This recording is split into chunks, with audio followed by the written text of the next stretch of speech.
হ্যাঁ দোস্ত, তোরা প্ল্যান করছিস, আমি অবশ্যই আসবো। আর এমনিতেও আমার ওই দিন ছুটি আছে, কোনো সমস্যাই নাই। আচ্ছা ঠিক আছে, ওকে রাখ। কে কল করছিল? কোথাও কি যাবা? আরে আমার ভার্সিটির ফ্রেন্ড ফোন করছিল, এরা নাকি জাহাঙ্গীরনগর যাবে ভর্তা ভাত খাইতে। যাবো, একটু আড্ডা আড্ডা দিব, বোঝনি। তাহলে তো তোমার আস্তে আস্তে রাত হয়ে যাবে। হ্যাঁ, রাত তো হবেই। কেন?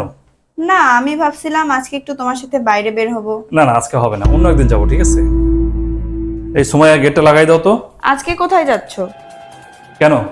আজকে না তোমার ছুটির দিন, সেজন্য জিজ্ঞেস করলাম। আরে ছুটির দিন, বাসায় বসে বসে বিরক্ত লাগতেছে, আমার ভালো লাগতেছে, আমি একটু ফ্রেন্ডের সঙ্গে বাইরে যাবো। আমাকেও একটু নিয়ে চলো না, অনেকদিন তো বাসা থেকে বের হয় না, বাসায় একা একা থাকতে দম বন্ধ হয়ে আসতেছে। আমি যাচ্ছি ফ্রেন্ডের সঙ্গে, তোমাকে নিয়ে কিভাবে ঘুরবো? অন্তত তোমার জীবনে কোনো একটা দিন রাখো যেখানে আমি থাকবো। সময় নেই তো, আমি সময় পাই বলো, আমার সময় কোথায়? কোনো ব্যাপার না, সময় বের করে নিবা, কারণ জীবন শেষ হওয়ার আগে কোনো নোটিফিকেশন আসে না।